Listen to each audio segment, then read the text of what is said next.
നമ്മള് മർക്കോസിന്റെ സുവിശേഷത്തിലെ 3-ാം അധ്യായം 13, 14, 15 വാക്യങ്ങളില് അപ്പസ്തോലന്മാരെ തെരഞ്ഞെടുക്കുന്നത് നമ്മൾ വായിക്കുന്നു.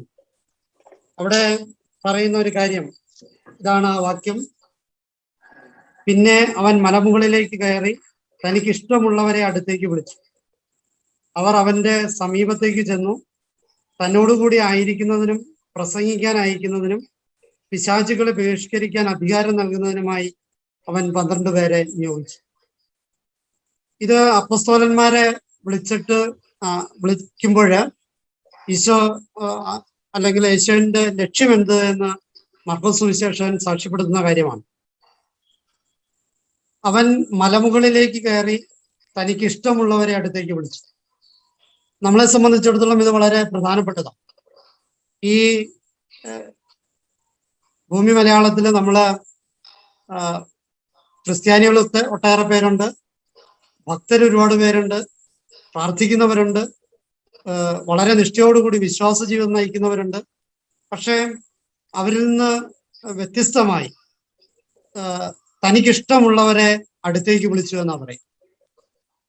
ഒരു പരിധി വരെ നമ്മൾ ഈ വചന വായനക്കാരെ ദൈവം ഇഷ്ടപ്പെട്ട് വിളിച്ചതാണ്, അടുത്തേക്ക് വിളിച്ചതാണ് എന്നുള്ള ബോധ്യം ഉണ്ടാകണം എന്നാണ് ഒന്നാമത്തെ ചിന്ത. അപ്പൊ നമ്മളെ വിളിച്ചത് വേറെ എന്തെങ്കിലും ക്വാളിറ്റി ഉള്ളത് കൊണ്ടല്ല, ശ്രേഷ്ഠതയുള്ളത് കൊണ്ടല്ല, കഴിവുള്ളത് കൊണ്ടല്ല, മറിച്ച് ദൈവത്തിന് ഇഷ്ടപ്പെട്ടു എന്ന ഒറ്റ കാരണം കൊണ്ടാണ് വിളിച്ചത് എന്ന് സാരം.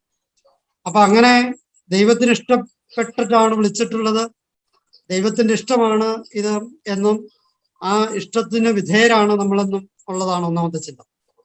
രണ്ടാമത്തെ വാക്യം ഓർമ്മപ്പെടുത്തുന്നത് അങ്ങനെ ഇഷ്ടപ്പെട്ടവർ വിളിച്ചു കഴിഞ്ഞപ്പോൾ അവര് ചെയ്ത കാര്യം അവന്റെ സമീപത്തേക്ക് ചെന്നു എന്നാ പറയും. അപ്പൊ യേശുവിന്റെ സമീപത്ത് ആയിരിക്കുക, വചനം മാംസമായവനാണ് ക്രിസ്തുവെങ്കിൽ ആ വചനത്തോടു കൂടി ആയിരിക്കുക എന്ന് പറയുന്നത് ക്രിസ്തുവിനോട് സമീപത്ത് ആയിരിക്കുന്നു എന്ന് തന്നെയാണ് അർത്ഥം. അതുകൊണ്ടാണ് മർത്തായുടെയും മറിയത്തിന്റെയും സംഭവത്തില് യേശുവിന്റെ കാൽക്കൽ ഇരുന്ന് വചനം കേൾക്കുന്ന സഹോദരിയെ ഈശോ അഭിനന്ദിക്കുന്നു. അത് തന്നെയാണ് സമീപത്തായിരിക്കുക എന്നുള്ളത്. വചന വായനയിലൂടെ നമ്മള് ക്രിസ്തുവിന്റെ സമീപത്ത് ആയിരിക്കുകയാണ്. മൂന്നാമത്തെ ഒരു ചിന്ത ഇതാണ്, തന്നോടുകൂടെ ആയിരിക്കുക, കൂടെ ആയിരിക്കുക എന്നുള്ളത് വളരെ പ്രധാനപ്പെട്ട ഒരു കാര്യം. നമ്മള് കൂടെ ആയിരിക്കുക എന്ന് പറയുന്നത് ജീവിതം കൊണ്ട് ആയിരിക്കുമ്പോഴാണ് കൂടെ ആയിരിക്കുക. ഒരു നെല്ലിൻചാക്ക് മറ്റൊരു നെല്ലിൻചാക്കിന്റെ അടുത്തിരിക്കുമ്പോൾ അത് കൂടെയാണെന്ന് പറയില്ല. ഒന്നൊന്നിന്റെ മീതെയാണെന്നോ തെക്ക് വശത്താണെന്നോ വടക്കു വശത്താണെന്നോ ചേർന്നിരിക്കുകയാണെന്നോ ഒക്കെ പറയും. കൂടെ ആയിരിക്കുക എന്ന വാക്ക് അത് പങ്കുവയ്പ്പുമായിട്ട് ബന്ധപ്പെട്ടതാണ്. ജീവിതത്തിന്റെ പങ്കുവയ്പ് നടക്കുമ്പോഴാണ് കൂടെ ആയിരിക്കുക എന്ന് പറയും. അതുകൊണ്ടാണ് പുതിയ നിയമത്തിൽ വരുമ്പോൾ ക്രിസ്തുവിന്റെ പേര് മാറുക. അകലങ്ങളിൽ ഇരുന്ന് ഭരിച്ച പഴയ നിയമത്തിലെ ക്രിസ്തുവല്ല, ദൈവമല്ല, പുതിയ നിയമത്തിലെ ദൈവസങ്കല്പം. അത് നമ്മളുമായിട്ട് ജീവിതം വെച്ച ഒരു ദൈവമാണ്. അപ്പോ ജീവിതം പങ്കുവെക്കുമ്പോഴാണ് കൂടെ ആയിരിക്കുക എന്ന് പറയുക. നമ്മള് രാവും പകലും നമ്മുടെ ജീവിതം പങ്കുവെച്ചിട്ട് തന്നെയാണ് വചനവായന നടത്തുന്നത്. അപ്പൊ നമ്മള് ആ അർത്ഥത്തില് ദൈവത്തോട് കൂടിയായിരിക്കുക. ആ കൂടിയായിരിക്കുക എന്നുള്ള ഇതില് ഈ പങ്കുവയ്പ് നടക്കപ്പെടും. നമ്മുടെ സമയവും നമ്മുടെ അധ്വാനവും നമ്മുടെ താല്പര്യങ്ങളും നമ്മുടെ അനിഷ്ടങ്ങളും ഒക്കെ ബലി കഴിച്ചിട്ടാണ് നമ്മൾ സത്യത്തില് ഈ വചനവായന നടത്തുക. അപ്പൊ തീർച്ചയായിട്ടും അത് ദൈവത്തോട് കൂടിയായിരിക്കൽ തന്നെയാണ് എന്ന് സാരം. നാലാമത്തെ കാര്യം പ്രസംഗിക്കാൻ അയക്കുക എന്നുള്ളത്.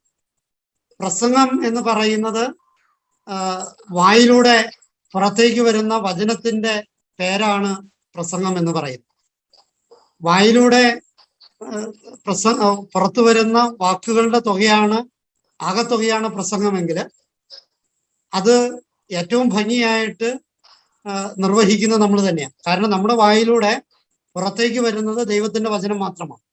അങ്ങനെയെങ്കിൽ ആ പ്രസംഗം, ഏറ്റവും നല്ല പ്രസംഗം എന്ന് പറയുന്നത് വചനത്തോട് ഏറ്റവും താതാത്മ്യപ്പെട്ടു പോകുന്ന പ്രഘോഷണമാണെങ്കിൽ അതിൻ്റെ അകത്ത് താതാത്മ്യത്തിന്റെ പ്രശ്നമില്ല. വചന വായനയിൽ വചനം മാത്രമാണ് വായിക്കുന്നത്. അങ്ങനെയെങ്കിൽ നമ്മുടെ വായിലൂടെ, വചന വായനയിലൂടെ നമ്മൾ പുറത്തേക്ക് വിടുന്നത് ഈ പ്രസംഗിക്കാൻ അയക്കപ്പെടുന്ന ദൗത്യം തന്നെയാണ് നിർവഹിക്കുന്നത് എന്ന് സാരം. അവസാനമായി പിശാചുക്കളെ പുറത്താക്കുക എന്നുള്ളത്. നമുക്കറിയാം, ക്രിസ്തു പിശാചിനെ നേരിട്ടത് വചനം കൊണ്ടാണ്. പിശാച് വചനം കൊണ്ടാണ് ക്രിസ്തുവിനെ നേരിട്ടത് എന്ന് വരികിലും ആ പിശാചിനെ നേരിട്ടത് ക്രിസ്തു വചനം കൊണ്ട് തന്നെയാണ്. അപ്പോ ഈ ലോകത്തില് ഈ തിന്മയെ ബന്ധിക്കാൻ, പ്രത്യേകിച്ച് അങ്ങനെ ഒരു മേഖലയുമായിട്ട് ബന്ധപ്പെട്ട് ഞാൻ പ്രവർത്തിക്കുന്നതുകൊണ്ട് വളരെ കൃത്യമായിട്ട് പറയുന്നു, വളരെ ബോധ്യത്തോടു കൂടി തന്നെ പറയുകയാണ്, വചനം കൊണ്ടാണ് തിന്മയെ ബന്ധിക്കാനായിട്ട് പറ്റും.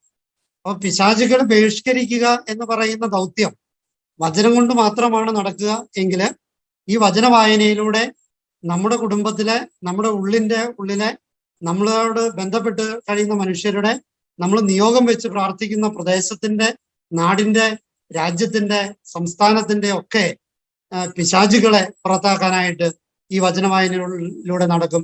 ഈ ദൗത്യങ്ങള് അപ്പസ്തോലന്മാരെ ക്രിസ്തു ഏൽപ്പിച്ച അതേ ദൗത്യങ്ങൾ തന്നെയാണ് നേരിട്ടല്ലെങ്കിലും നമ്മൾ നിർവഹിച്ചുകൊണ്ടിരിക്കുന്നത് എന്നുള്ളതാണ്. ഈ അവസരത്തില് ഈ വചന വായനയുടെ ചുരുക്കി പറഞ്ഞാൽ ഇതിന്റെ പൊരുള്, ഇതിന്റെ സന്ദേശം ഇതാണ്: വചന വായന അപ്പസ്തോല ദൗത്യമാണ്. അത് തന്നെയാണ് നമ്മൾ ചെയ്തുകൊണ്ടിരിക്കുന്നത് എന്നുള്ളത്. ഈ അപ്പസ്തോല ദൗത്യം നിർവഹിച്ചുകൊണ്ടിരിക്കുന്ന എല്ലാവർക്കും ദൈവാനുഗ്രഹം ഉണ്ടാകട്ടെ എന്ന് പ്രാർത്ഥിക്കാം. ഒരു നിമിഷം നമുക്ക് പ്രാർത്ഥിക്കാം. കാരുണ്യവാനായ കർത്താവെ, അങ്ങ് അപ്പസ്തോലന്മാരെ ഏൽപ്പിച്ച ദൗത്യം നേരിട്ടല്ലെങ്കിലും ഞങ്ങളും ഈ വചന വായനയിലൂടെ നിർവഹിക്കുകയാണ് എന്ന ബോധ്യം ഞങ്ങൾക്ക് ഓരോരുത്തർക്കും പ്രദാനം ചെയ്യണമേ. അങ്ങയുടെ അരൂപിയോട് ചേർന്നുകൊണ്ട്, അങ്ങയോടുകൂടി ആയിരുന്നുകൊണ്ടും കൂടെ ആയിരുന്നുകൊണ്ട്, അങ്ങേക്ക് ഇഷ്ടമുള്ളവരായി ജീവിച്ചുകൊണ്ട്, അങ്ങയുടെ വിളി ശ്രവിച്ചുകൊണ്ട് ഈ വചന വായനയുടെ പ്രസംഗ ദൗത്യവും പിശാചുക്കളുടെ ബഹിഷ്കരിക്കുന്ന ദൗത്യവും ഏറ്റവും ഭംഗിയായി നിർവഹിക്കാനുള്ള കൃപ ഞങ്ങളിലേക്ക് ഒഴുക്കണമേ എന്ന് പ്രാർത്ഥിക്കുന്നു. നമ്മുടെ കർത്താവ് ഈശോ മിശിഹായുടെ കൃപയും പിതാവായ ദൈവത്തിന്റെ സ്നേഹവും പരിശുദ്ധാത്മാവിന്റെ സഹവാസവും നാം എല്ലാവരോടും നമ്മുടെ നിയോഗങ്ങളോടും കൂടി ഉണ്ടായിരിക്കട്ടെ, ഇപ്പോഴും എപ്പോഴും എന്നേക്കും. ഈശോ മിശിഹായ്ക്ക് സ്തുതിയായിരിക്കട്ടെ.